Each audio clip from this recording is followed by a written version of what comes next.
Hi, Vail Fucci here. In this video, I'm going to go over how to set up your camera and set up your computer so that you are ready to take pictures with SpotMyPhotos in headshot mode. So with SpotMyPhotos, as we saw when setting up an event, there is so much different customization. You can use so many different methods of doing it. And it's the same thing when it comes to how you set up your computer with your camera and your means of getting your images up to SpotMyPhotos. So I'm going to first start out with a way that I don't personally use, but it's still one in which you could do. You definitely can use the exact same type of setup that you used for event photography if you already use SpotMyPhotos for that, meaning using either the tethered connection from your camera right to your phone, taking it in JPEG and having it go straight up to the cloud, or using it with the Wi-Fi card that goes to your camera, that goes to your phone and goes right up to the cloud, with that being of JPEGs caught right in camera with it there.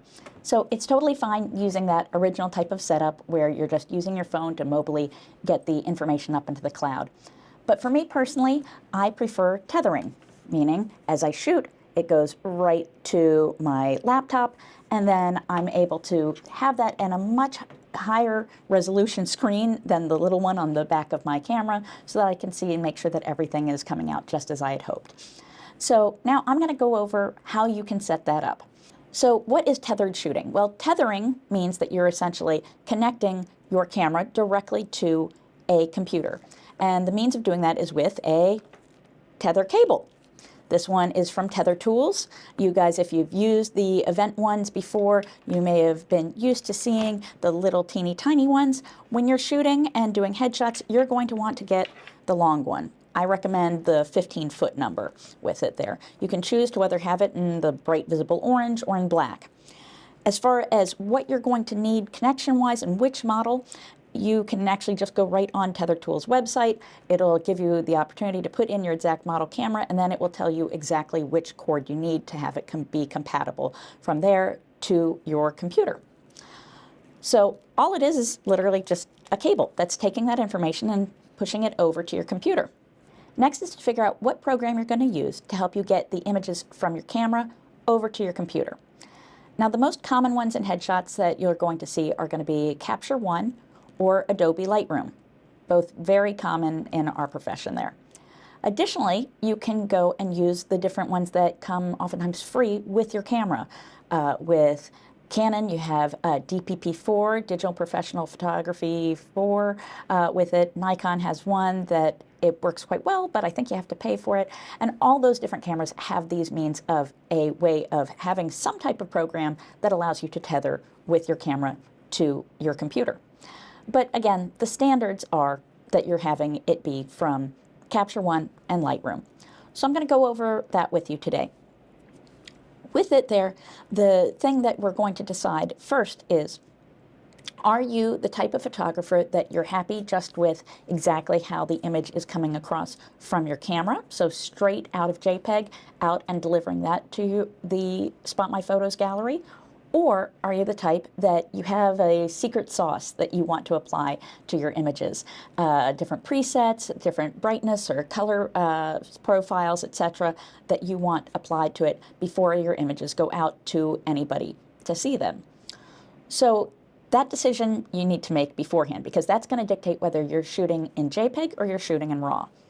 If you are shooting just in JPEG, you're happy with how those images are looking, coming through, then using any of those ones that are proprietary specific to the camera, totally fine to be using, or for Capture One or Adobe Lightroom. What you're going to want to do, if that's the case, is we're going to need to set up our camera to be taking things in JPEG. So here's how we're going to do that. All right. So I am a Canon shooter, but a lot of these same things are going to apply completely across the board. So the first thing is you're going to decide what size JPEG you're going to be setting your camera to. So how I'm going to decide that is going to be on the basis of what the speed of the internet, be it either my Wi-Fi that's at a location or what I'm able to have from a hotspot from my phone that is going to be connecting to my computer as well.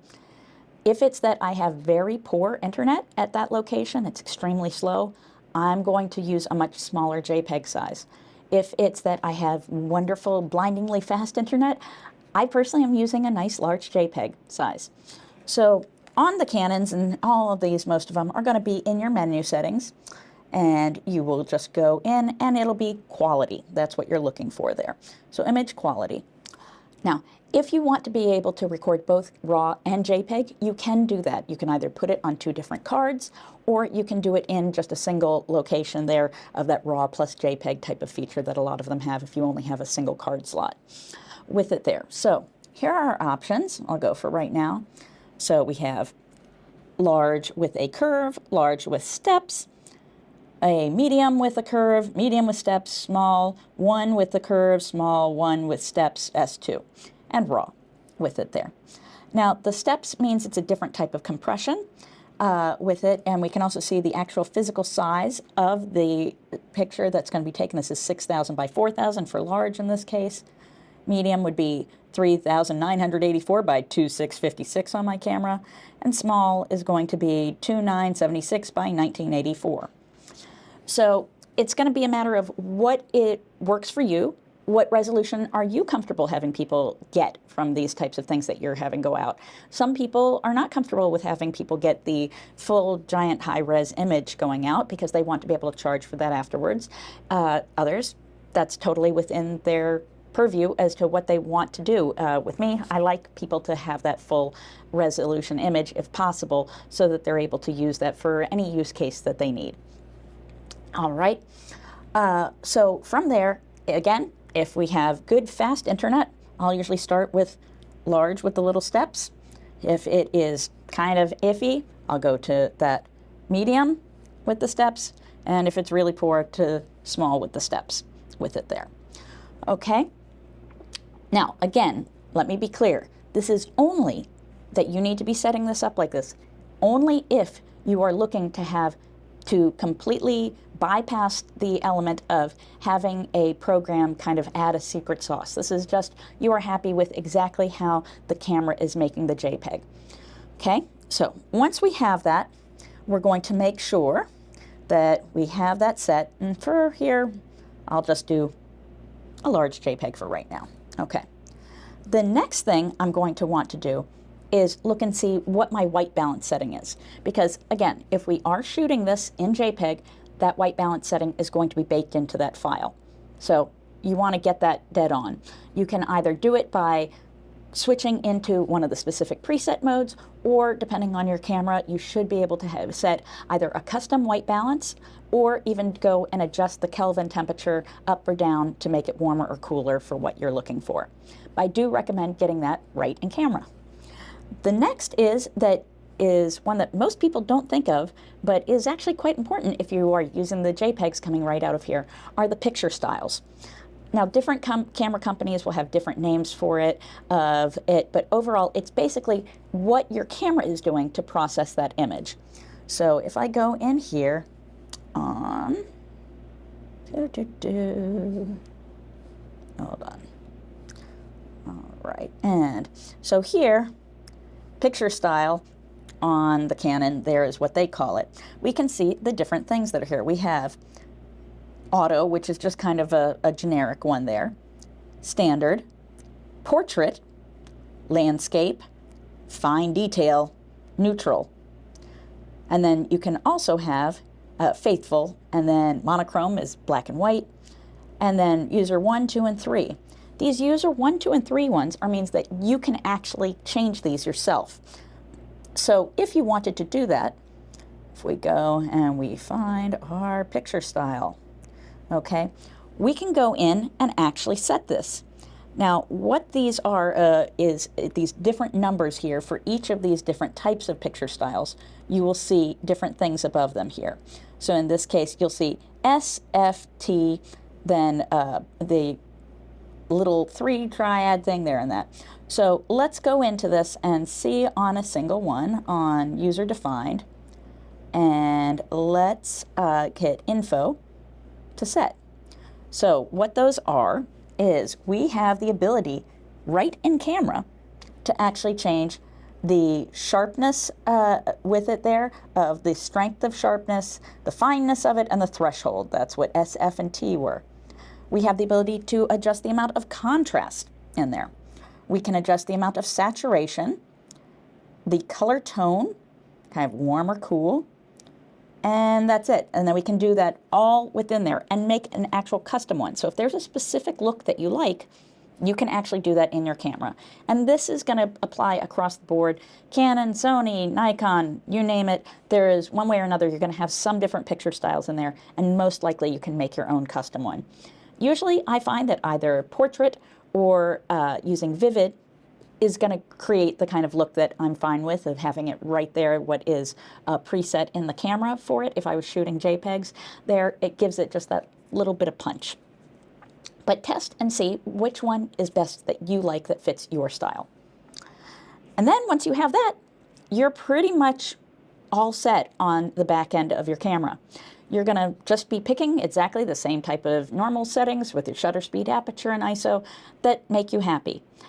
If you are doing a situation where you're finding that you are having a lot of shininess on people's heads, you may want to look into seeing if your camera has a highlight tone priority setting with that, so that it will actually, right in camera, be able to bring down that shininess a little bit on the person while it's in here, instead of it needing post-production afterwards. All right, so that's pretty much it. You'll end up taking one of the sides there of your camera, pop in your tether cord. For right now, I'm just going to use the tiny one. And you would do that, and then hook it into your computer. Ta-da! That's the basics for having the JPEG one. Then you would go into whichever means you are using of getting it in there, of a program, and just have it go and link your capture folder over to the hot folder that is going to be in the SpotMyPhotos app, the uploader, which I will show you now. And another program that's out there, if you need just very simple, the element of tethering, you're not using it for going and editing or putting on a special sauce type of thing, is Smart Shooter from Tether Tools. They designed that. Is another app that you can do. All right, let's go to the SpotMyPhotos uploader. In this case, we'll select our event that we were doing here of SpotMyPhotos Headshot Fun. I'll select the feed live because I want them going out immediately. And then I would select a particular hot folder. You can go make in any which way that you want, wherever it is you want on your computer. I'll have SpotMyPhotos Demo and create that and open. And that's exactly where it's going to go. So then within the program that you're using, if you had a default, you can also just go change the folder, find where that is that it goes into it. Say, like, for example, in Capture One, it has the default export folder. That's what I usually use for having it go and connect to that. So right now, we're going to make a new session in Capture One. That's one of the ones that I typically use for my tethering. So I'm going to make a new session, not a new catalog, new session. I'm going to pick where I'm putting this, and to SpotMyPhotos Demo, choose, and I'll call it SpotMyPhotos Demo. Okay. All right. Now we have our blank thing that's ready there. We're going to connect our camera to our computer. There we go.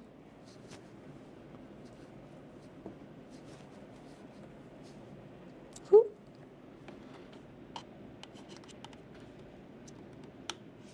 Now, depending on your camera model, it may or may not want you to have a memory card in the camera when you're doing tethered shooting with it there. It's always nice having that as kind of a backup for your images that you're capturing with it. It's up to you whether you want to have that or not. With me, it seems to really perform a lot better with Capture One and me when I have no memory card in the camera. So that's the way I roll. Okay, going in. And I'm checking right on my tether settings, taking a shot here, and seeing that hopefully it's all going to work for me and be happy today. There we go. All right. If it doesn't connect right away, a good thing to do is turn your camera off, turn your camera back on, reconnect your connections there, and test it again. All right, so we are connected to our Capture One here, and we're going to take some shots and see how this goes.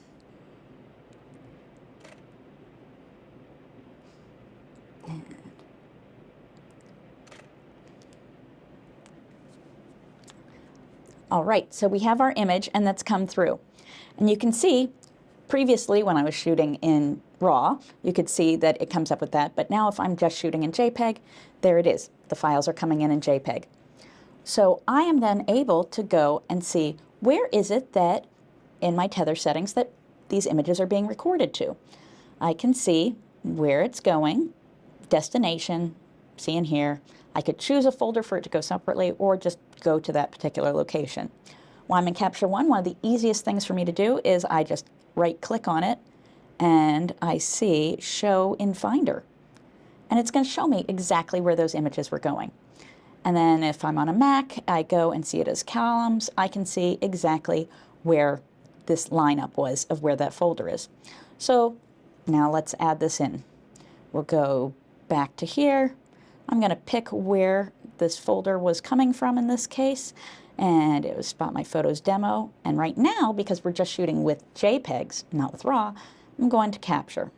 And I'm going to select the Capture folder and open that and start my upload session. And there we go. We can see it has 2 JPEGs it's found in there.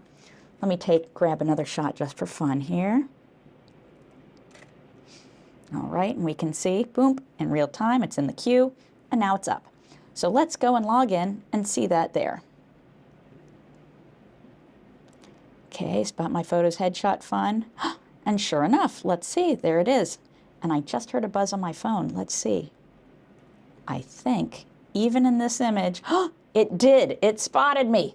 So I just heard a buzz on my phone. Let's see. Yes, I have been spotted. Even with that little teeny tiny image, it found it. And sure enough, there it is. They're in my gallery now. Isn't that wild? Even with those little tiny ones there. So that's showing that it's working just fine. So when you're shooting on JPEG like this, we kind of call it the set it and forget it way, because you don't have to worry about exporting any pictures, anything like that, after you've applied different secret sauce to your raw images that are processed. Just as you're taking it, as you saw, goes straight to that folder. As soon as it's recorded, bam, up it goes to SpotMyPhotos. And that's all there is to it. Now, let's try the next one. Let's see how we do our setup if we're shooting in RAW and wanting to apply our secret sauce. Okay, so first we'll go into our camera. And we're going to set it just how we normally would have it of working with a raw image. Okay. Make sure everything's on RAW here. And making sure that's on RAW too. Okay, so now it's set on RAW with me taking these images. You're going to see now, as I do this, it's not going to automatically upload these into it because the uploader is going to recognize these are indeed raw images. They are not actually JPEG images. So let's see. Let's do this in real time for us there. Okay, I took my image. Oh, there we go. It's popped up in Capture One, but you'll notice it's not going to queue it into the system to be uploaded because it recognizes it can't do a raw image. So in that type of situation where I want to be able to apply my own special secret sauce, that's why I'm going to use a program on the lines of either Capture One or Lightroom, so that the images that I have coming in, I tweak that little bit, usually with an import setting I already set up at the beginning of the session, so that then as soon as I export it, it looks like that, the nice way that I want it. So let me show you that. Come on over here. So in this situation, for example, it's not exactly me taking a headshot shot right here, but this will still do the job of demonstrating it. I'll use my next capture adjustments. That's the way it works in Capture One. If you're doing it in Lightroom, it's just going to be when you're setting up your stuff for tethering of putting in which type of preset you'd like. So in this case, I personally have made one that is an import-specific setting. So I will go into Styles, Custom Styles, and then do Vail Import Style. So that now, whenever I shoot something here, get that again,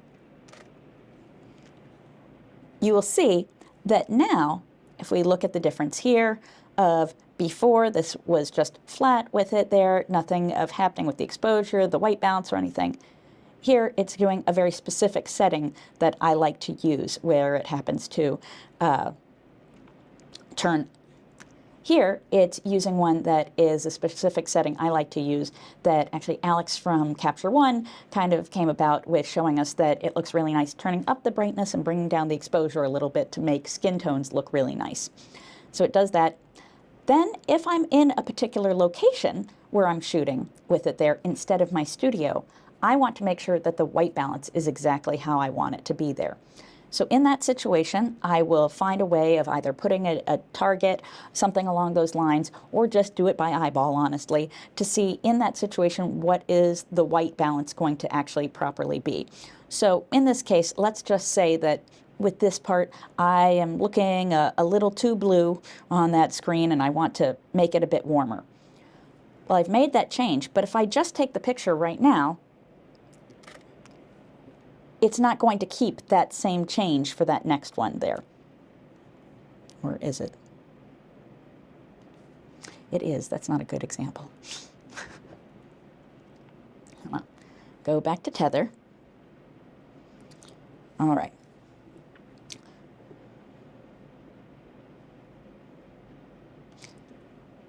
So usually I'm going to go in and put in my special sauce, an import setting that I have. If it's on a thing of Capture One, it's going to be a style. If it's in Lightroom, it's probably going to be a preset that you have created in there to have it also apply upon import. That's going to be found in the tethering portions of it. All right, so in this case, I'm going to go to Custom Style and Vail Import Style. Great. So now I'm going to take that shot. Okay. Okay. Now, when I get to a location, if I'm shooting a spot other than in my studio where I'm used to having the light temperature be a very specific one here, I may need to tweak what the white balance is.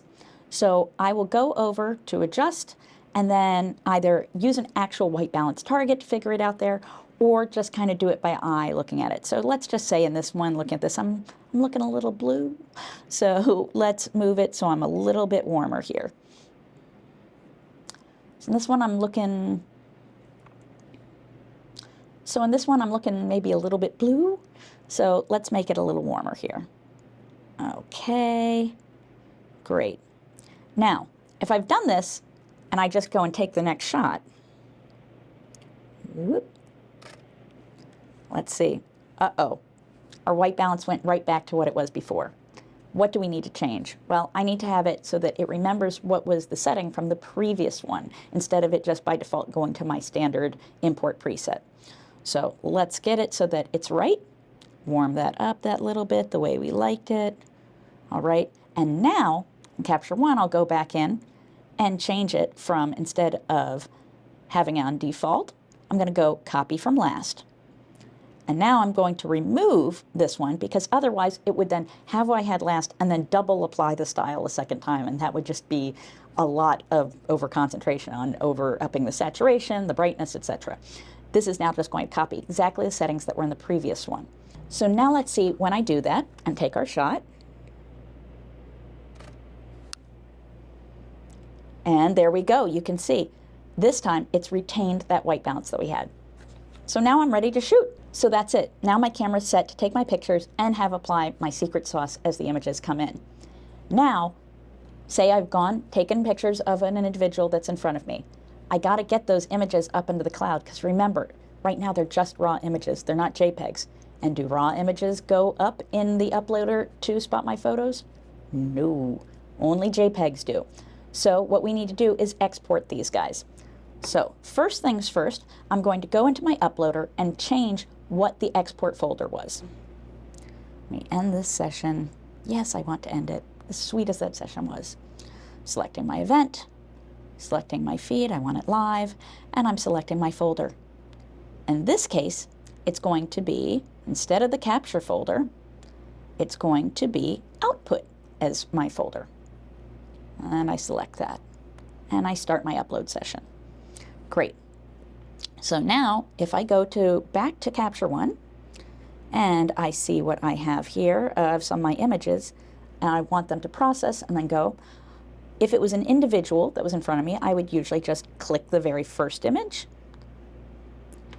If I'm doing of individuals in succession, I'd usually click the very first image, and then I'd click the very last image in their session. Now you can also go and, if you so choose, make sure you don't include the little blinks or ones that was an image that you didn't particularly like. Normally, if I'm doing a volume headshot shoot and I have to get a lot of people throughput, I'm not going and selecting out any of the ones with the blinks and stuff there. People are getting these images instantly. They understand that there are going to be a couple ones there that they might have some funny faces. So I've selected that first image. Once again, we'll just select that first image in the series of RAW.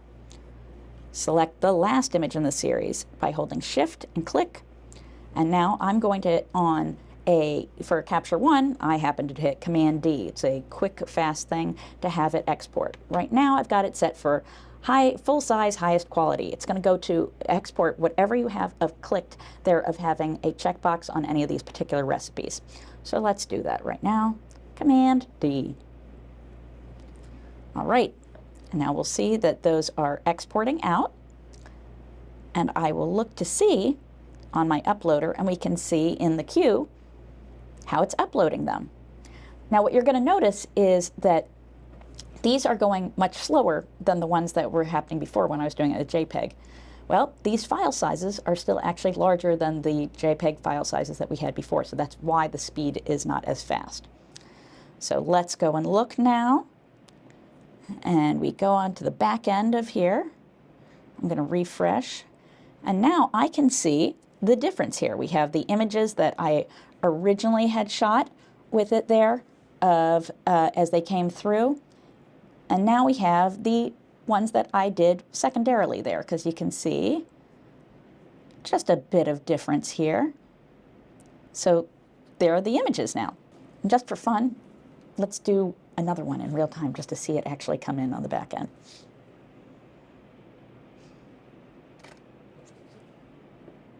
All right, like that one. Let's do a different image of something so we're able to tell the difference with it there. Okay, my lovely water bottle. I'll even do a vertical there, just for fun. Perfect. Okay, and I'm going to hit Command D so that it exports. Let's look on, oh, look, it's already happening. Already uploaded. It was that fast. So that's how you're able to do it. If there's a particular style that you like, you can have anything that you're doing from, be it Capture One, Lightroom, anything that you want there. Just make sure that you remember after each person that goes through, remember to hit export and have those images go right to SpotMyPhotos. Now, one thing that you might go, oh my gosh, I just did 3 people in a row and I forgot to upload. Or someone comes up to you and they say, I haven't gotten my shots yet. And you look and you say, oh my gosh, I forgot to export. Well, that's again the beauty of SpotMyPhotos, because it's going to automatically go and find them. So it doesn't matter whether you upload them right initially, right after they leave, or even if you waited all the way till the time you get home to go and upload these images. It's okay, because as long as they have gone and done that QR code to make sure that they have been spotted, SpotMyPhotos will let your images find you, or rather find them in this situation. As long as they have that picture uploaded, you can say, don't worry, it'll find you with it there, the image going in there. It's just fine. So let's see how this goes.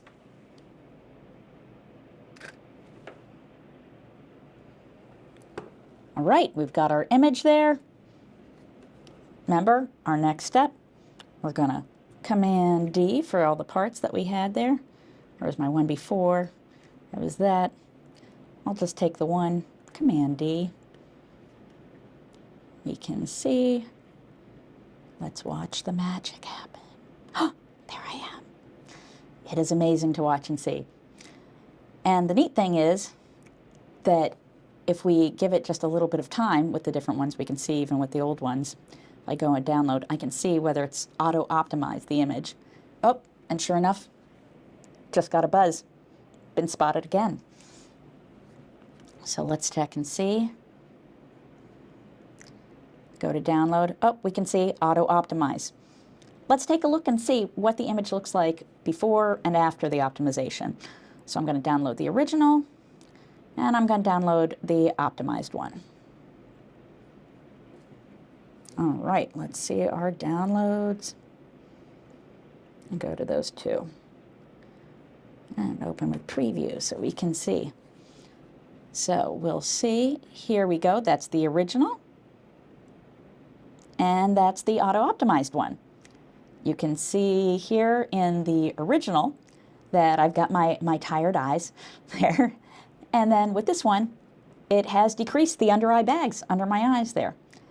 It's not going to do a whole lot to that, but you can see it just gives it that little bit of polish. I look just that little bit better with it there. It's not making me look plastic or anything, so you don't have to be worried about that. It's just giving that little tiny secret sauce applied. We can actually even see in Capture One what it would have looked like if it was just straight out of camera. Oop, looking pretty blue there. And then we see from what we exported from Capture One, go to our preview, there's with that of my secret sauce applied. But then on top of that, when you go and see the auto optimize, watch those tired eyes. Whoop, they fixed up. Gave me just a tiny bit of skin smoothing, and that's it. It's not going to be doing something where it's making people look like they have plastic skin, like a Barbie doll or anything like that. It's just a little tweak. Same thing. Let me get one with teeth, so we see the teeth whitening going on.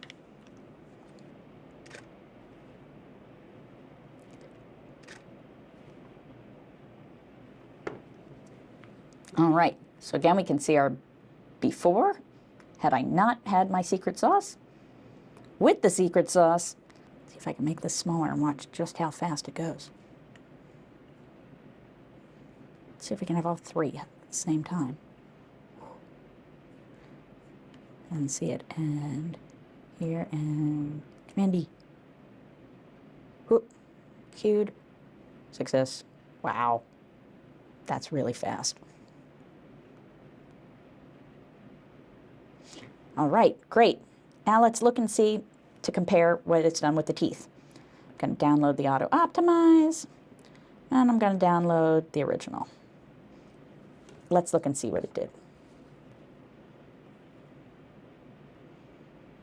Here are those two. I'm going to open with preview. Let's see. So this one's really subtle. If we see the, my laugh lines and my smile lines around my eyes there, yes, we can see that for sure. Very little bit you can see of the bit on my teeth there.